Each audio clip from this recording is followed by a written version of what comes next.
piasek z Sahary nam tu w oczy mocno daje, także nie ma latania. Tradycyjny strój tradycyjne posiłki się spożywa w tych namiotach za mną. Dzisiaj w takim razie nie będzie dużo latania, ale będzie jeżdżenie na dromaderach, które czekają właśnie na nas, na mnie.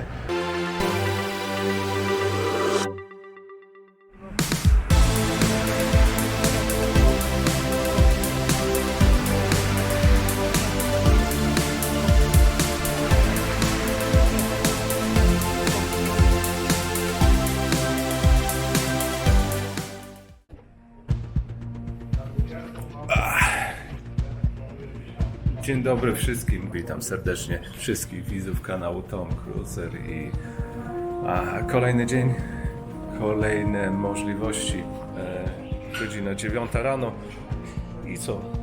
Śniadanie się za chwilę mamy. Pogoda dzisiaj podobna jak wczoraj, także bardzo dobra i planujemy latanie oczywiście. Chciałem Wam pokazać też tradycyjny marokański dom. Jak wygląda taki riad? Myślę, że standard całkiem fajny. Jest w bryle często zamkniętej takiej, że w środku jest takie patio z basenem. Tutaj mamy patio z basenem, ale też wyjście na rzekę, na taki ala wąwóz, trochę mocno zarośnięty, ale okej. I są pokoje naokoło, jakby tutaj w formie litery C ten budynek wygląda, chociaż fajne ma też tarasy i takie różne ciekawe architektoniczne rozwiązania. Także jestem na tarasie, na najwyższym piętrze Riyadu, także stąd rozpościera się też fajny widok. Nie mała rzeka, ale duży wąwóz. Słońce od rana operuje bardzo mocno. W końcu jesteśmy w Maroko.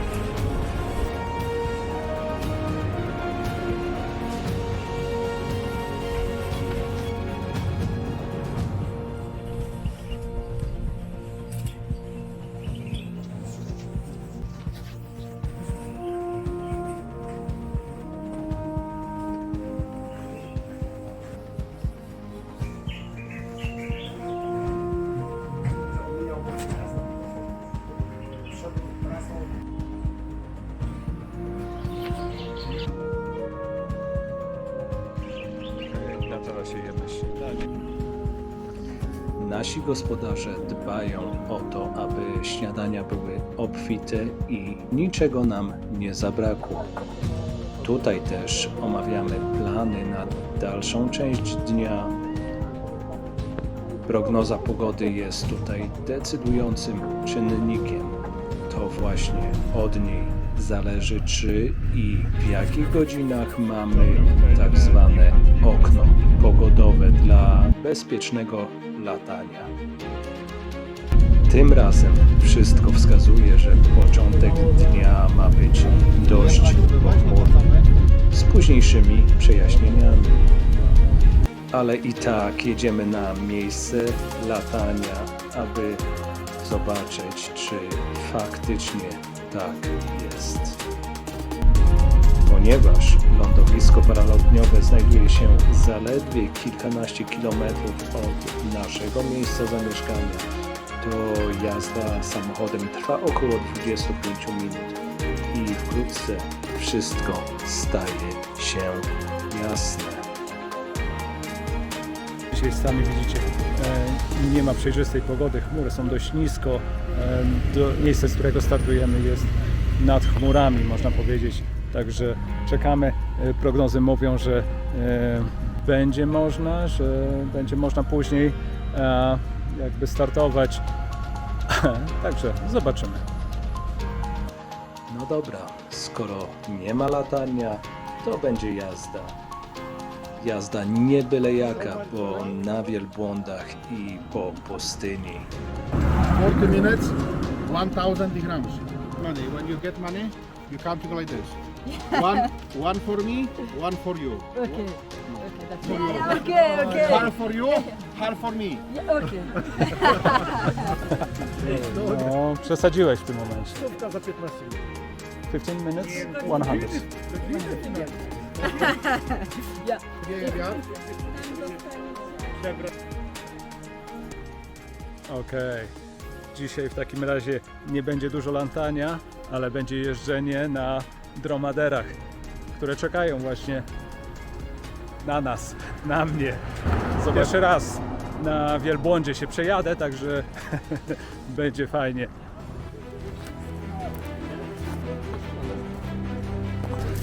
Okej, przebieramy się teraz tradycyjny strój marokański, taki.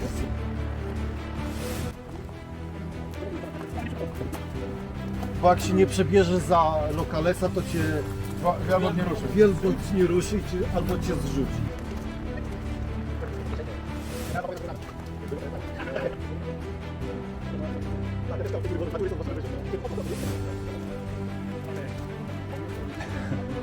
Okej. Tradycyjny strój do jazdy na wielbłądzie. Zaraz dostaniemy coś na głowę, pewnie też jakiś turban.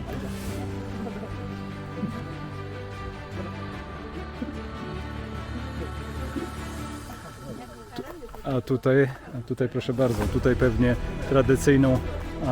tradycyjne posiłki się spożywa w tych namiotach za mną. Randomowo przybyliśmy tutaj, także nie umawialiśmy się i jesteśmy, startujemy na wycieczkę na wielbłądach.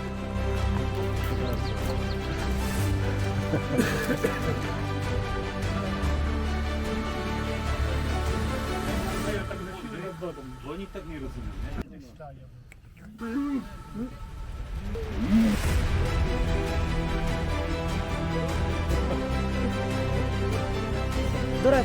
Yalla. Chodź. Yalla. Chodź. Daję. To najsilniejszy wielbłąd w stadzie.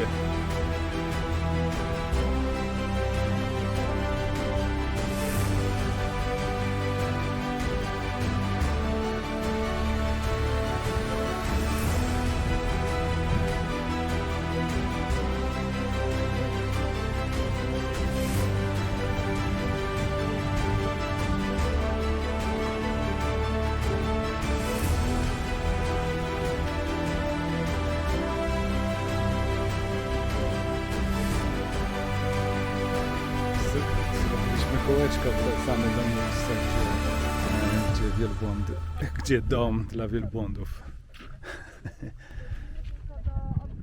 Deszczu raczej nie będzie, ale jest pochmurno.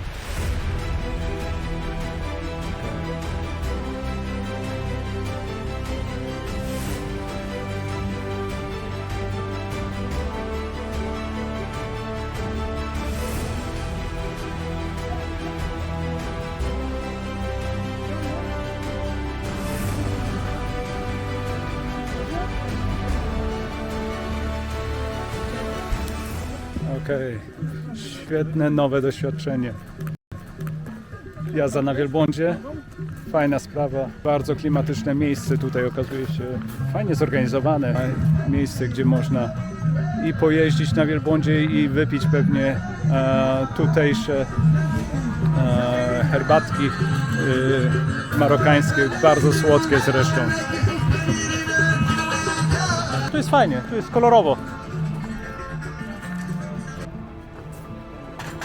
I tradycyjna herbata marokańska idzie na stół, także próbujemy. Gościnność tutaj jest naprawdę duża.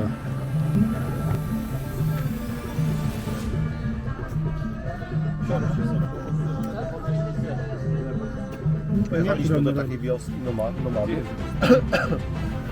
Ale fajne, daktyle, suszone daktyle w miodzie. To byliśmy poczęstowani herbatką, oczywiście później płatno, ale też już ten lud wędrowny nomadzi już nie wędruje, tylko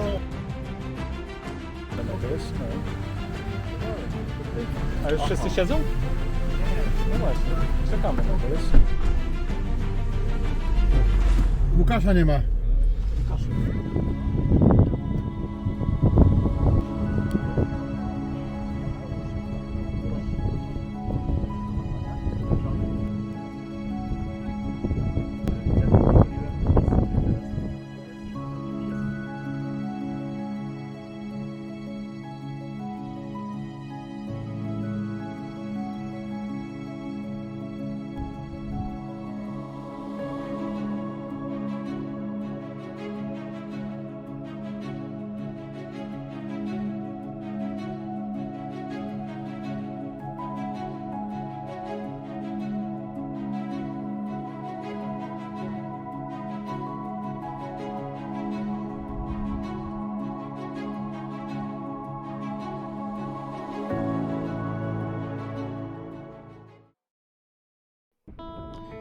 I znów jestem w powietrzu i znów mogę z wysokości obserwować te jakże różne i jedyne w swoim rodzaju krajobrazy. Po kres ciągnące się pustynie, gdzieniegdzie osady ludzkie i mam wrażenie, że czas tutaj biegnie zupełnie inaczej. A może nawet zatrzymał się w miejscu, bo 100 lat temu i dzisiaj ludzie wypasają zwierzęta i poruszają się na osiołkach. Łukasz, musisz bliżej stoku. Balansem ciała podejdź sobie do stoku, bliżej, wejdź w tą strefę nożek. Bez sterówek, bardziej pracuj balansem ciała. I tam zobacz, przed tobą gościu jedzie, on będzie ci wyfarbował, czy nosi, czy dusi.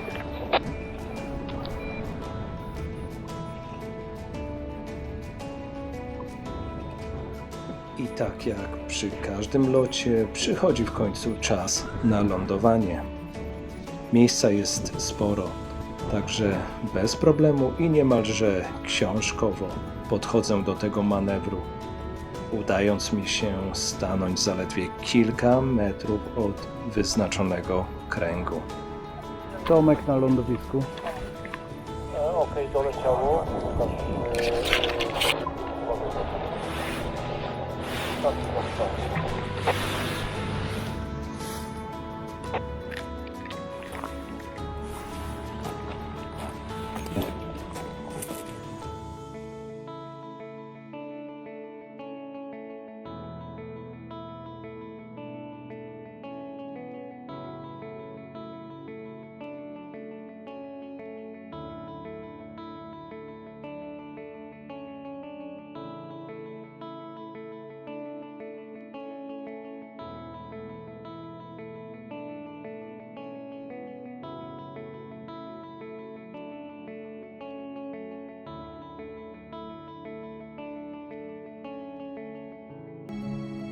Nasze lądowisko, wszyscy szczęśliwie wylądowali, także zachód słońca za chwilę.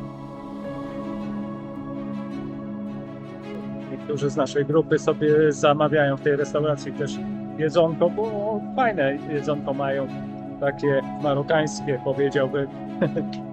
Także warto próbować. Ale my już powiedzmy bliżej naszych kwater jest miasteczko, w którym mamy duży wybór różnych restauracji. Tam się posiłkujemy i myślę, że tam będzie najlepiej coś zjeść. Ładujemy się do samochodu i jedziemy. Jeszcze są ludzie, którzy lądują. Ostatnia paralotnia, która ląduje.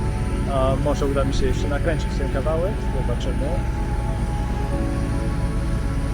Także wszystkie paraglajdy lądują właśnie mniej więcej w tej okolicy. Nie wszyscy, akurat dokładnie tutaj mamy taki wyznaczony krąg, jak ten za mną na sąsiednim lądowisku.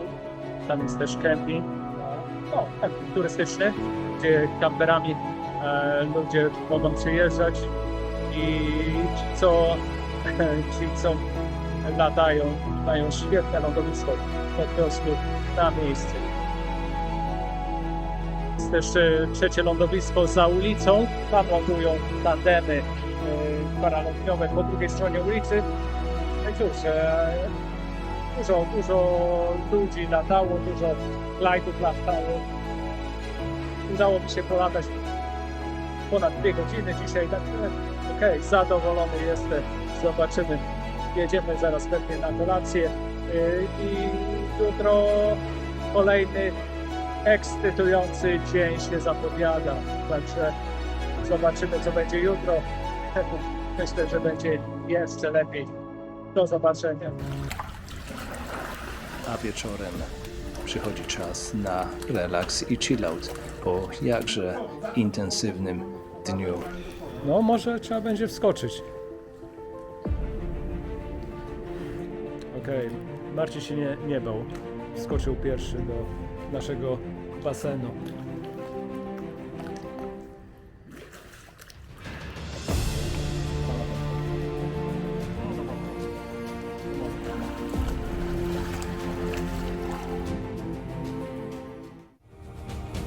Następnego dnia po sprawdzeniu prognozy pogody i tak udajemy się na miejsce startu, aby na własne oczy przekonać się, czy faktycznie silne wiatry z przeciwnego kierunku uniemożliwiają start i latanie. No dobra, czwarty dzień latania, nie udało się, schodzimy z góry, sami widzicie co się dzieje, zadymka, wiatry z przeciwnego kierunku uniemożliwiają niestety. Musimy schodzić, piasek z Sahary nam tu w oczy mocno daje, także nie ma latania. Popatrzymy sobie na piękną przyrodę, schodząc z tej góry.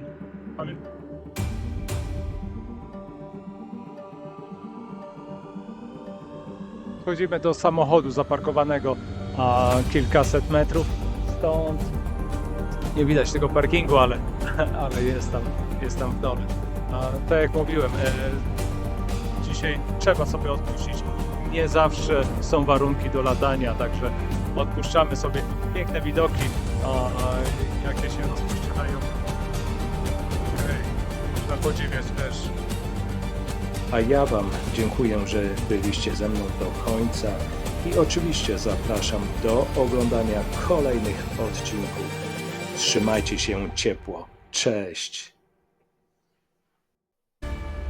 A w następnym odcinku między innymi wpisana na listę Światowego Dziedzictwa UNESCO twierdza Ait bin Haddou. Tu się czas zatrzymał w średniowieczu, ale to ma swój urok. Super, bardzo klimatyczne. Powoli schodzę z twierdzy Ait bin Haddou. Wracam inną drogą z epoki przed Chrystusem pewnie. Nic dziwnego, że to świetna sceneria, świetny plan dla kręcenia filmów i to fajne klimaty. I pomyśleć, że jesteśmy w zimie w Maroko, a nie w lecie. O, i nawet tutaj tak, mamy wielbłądy i osiołek sobie stoi przed wejściem. Gdzie 90% turystów tamtędy idzie, a ja spróbuję przez tą właśnie rzekę.